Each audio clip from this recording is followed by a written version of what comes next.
వైవిధ్యానికి care of caves, variety ఈవెంట్లు, వినూత్నమైన థీమ్స్. పూర్తి వివరాలకు చదవండి రేపటి సాక్షి దినపత్రిక. రాజకీయాలు చేయడం అనేది సమంజసం కాదు. ఆ విషయం ఏంటంటే మీకు తెలుసు,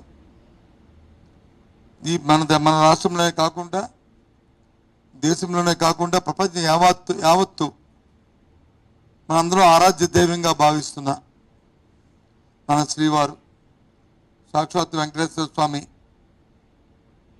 వారి తాలూకా ప్రసాదం ఏదైతే ఉందో దాంట్లో కల్తీ జరిగిందని, దానికి నైవేద్యాలకు వాడే పదార్థాలలో నాణ్యత పదార్థాలు వాడారని అని చాలా విషయాల నుంచి వారు వచ్చి మాట్లాడడం చేయడం అనేది మొత్తం భారతదేశంలో ఉన్న ప్రపంచంలో భక్తులు అందరి తాలుగా ఒక్కసారి ఉలిక్కబడికి వచ్చినాయి. దయచేసి దాంతోపాటు మరణం అక్కడి నుంచి ఏ పార్టీలు ఉన్నాయండి, దాని మీద వచ్చే చర్చోపాదులు సోషల్ మీడియాలోనూ పత్రికల్లోనూ, ఇవాళ పత్రికల్లో చూస్తే ఇంకా అసభ్యంగా అసందర్భంగా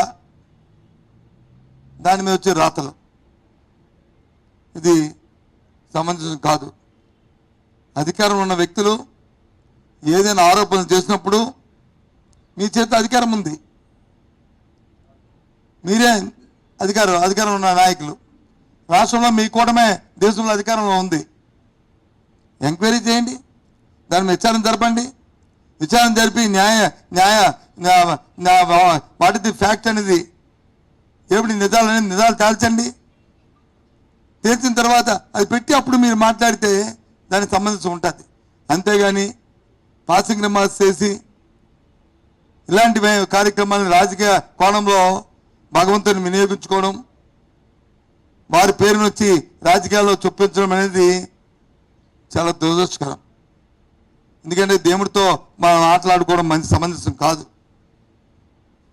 ఏదో చిన్న చిన్న విషయాలు కాదు. మనం అనుకుంటాం చట్టాల్లో ఉచ్చుకులు తీసుకొని చట్టాలకు అతీతంగా మనం ప్రవర్తించవచ్చు, కానీ దేవుడితో వచ్చి మనము దాన్ని వచ్చి చేస్తే ఎవరైనా సరే దానికి మాత్రం ఇవాళ కాదు రేపు ఉంటుంది శిక్ష అనుకోవచ్చు. దేవుడు మనకు కనిపించదు కదా, ఏదో రాత్రిలో ఉన్నాడు కదా, పర్వాలేదులే అని అనుకోవచ్చు, ఎక్కువగా ఆలోచన ఊహించుకుని మాట్లాడవచ్చు, కానీ తప్పది. ఇవాళ ఏ మతమైనా, ఏ కులమైనా, ఏ వ్యక్తి అయినా, ఏ వర్గమైనా అందరికీ మనస్సు అనేది ఒకటి ఉంటుంది, మనస్సాక్షి అనేది ఒకటి ఉంటుంది. ఆ మనస్సాక్షి ప్రకారం ఆలోచన చేసుకుంటే ఆ సాక్షే భగవత్ స్వరూపం. అది మనల్ని ఉట్టిపోని ఒక తప్పుగా చేస్తే, దేవునికి అపచారం చేస్తే, అపఖ్యాతి తీసుకొస్తే తప్పు అది ఊరికిపోదు. ఇవాళ కాకపోతే రేపైనా దాని శిక్ష అనుభవించవలసిందే. దయచేసి ఇంతటితో ఇది ఆపండి. మీకు చేతనైతే దాని మీద ఎంక్వైరీ చేయండి, మీకు చిత్తశుద్ధి ఉంటే ఎంక్వైరీ జరిపించండి, దాని మీద వాస్తవాలు తీసుకురండి, అప్పుడు మాట్లాడండి. అంతవరకు కూడా పత్రికలు కానీ పత్రికా అధిపతులు కానీ రిక్వెస్ట్ చేస్తున్నాను, రాజకీయ పార్టీలు రిక్వెస్ట్ చేస్తున్నాను, దీనికి ఇంతటితో పరిసమాప్తం పెట్టి ఎంక్వైరీ చేసి అప్పుడు వాస్తవాలు శిక్షించండి. మీరు శిక్షించమైనా దేవుడు శిక్షిస్తాడు రేపు తప్పు అయితే. నాకు ఇది అర్థం అవట్లే. సాక్షాత్తు ముఖ్యమంత్రి వచ్చి ఆ మాట చెప్తారు, వారి తాలూకా ఈవో గారు వచ్చి ఇంకో మాట చెప్తారు. ఈవో గారు ఏం చెప్తున్నారు, ఇలాంటి కార్యక్రమాలు వాళ్ళని దాంట్లో ఏదైతే ఆ నెయ్యి ఉందో ఆ నెయ్యిలో వచ్చి కొంత కలుషితమైంది, దాంతో వెజిటబుల్స్ ఫ్యాట్ వచ్చి ఉన్నది, మేము దాన్ని తిరస్కరించాము, దాంతో ప్రసాదాలు చేయలేదు అని చెప్పారు. ఇవాళ కూడా సాక్షాత్ చెప్పారు. గత ప్రభుత్వాల్లో ఒక ఆచారం ఉంది, ఎప్పటి నుంచో టీడీలో ఒక ఆచారం ఉంది, ఏ ట్యాంకర్ అని వస్తే దాన్ని వచ్చి వాళ్ళని టెస్ట్ చేయడము, వివిధ ల్యాబుల్లో వచ్చే దానికి క్రాస్ చెక్ చేయడము, అది వాస్తవం అయితే బాగుంటే మన టీడీ నామ్స్ ప్రకారం ఉంటే దాన్ని వచ్చి ఎలా చేయడము, లేకపోతే రిజెక్ట్ చేయడము. రిజెక్ట్ చేయడం కానీ మోతాదుకు మించి వస్తే దాని మీద వచ్చి వాళ్ళ మీద శాఖాపరమైన చర్యలు తీసుకోవడము, నిబంధనల ప్రకారం చేయడం అనేది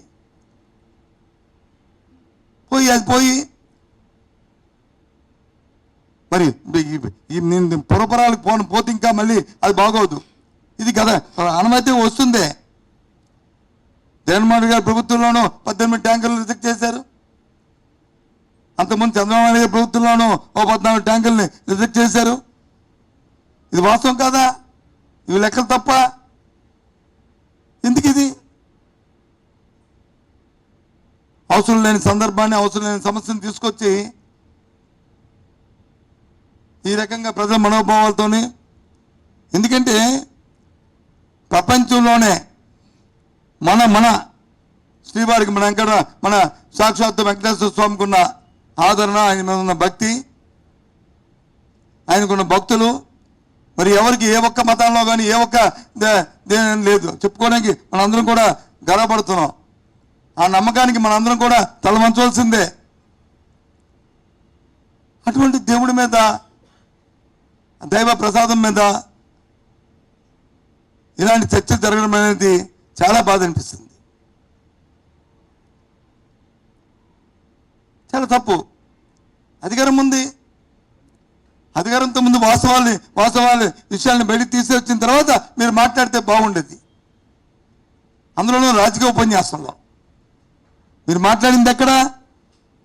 రాజకీయ ఉపన్యాసం. మీ 100 రోజుల తాలూకా మీ చరిత్ర చెప్పుకోవడానికి, మీ ఘనతని మీరు చెప్పుకోవడానికి పెట్టిన సమావేశంలో. వాస్తవం కాదా? చెప్పండి. తప్పు కాదు. ఇగో ఈ 100 రోజుల్లోనూ శాంతి భద్రతను చక్కగా పరిపాలించాం. ఎక్కడ 30 హత్యలు జరిగాయని చెప్పని మరి ఆరోపిస్తుంది వైసీపీ పార్టీ. కానీ ఎక్కడ ఒక హత్య కూడా, రాజకీయ హత్య కూడా జరగలేదు. ఈ 100 రోజుల్లోనూ ఎక్కడ బాలికల మీద వచ్చే అత్యాచారాలు జరిగాయి, ఒక 50 అత్యాచారాలు జరిగాయని డేట్లతో సహా ఇస్తున్నారు. కానీ వాస్తవం కాదు. ఈ 100 రోజుల్లోనూ మేము ఇంతకు ముందు కంటే మధ్యాహ్న భోజన పథకంలో బ్రహ్మాండమైన భోజనం పెట్టాం. కానీ అది ప్రతిపక్ష పార్టీ లేదు, కలుసు ఆహారం పెట్టారని చెప్పని ప్రజల్లో లేనిపోయిన రాయిస్తున్నారు.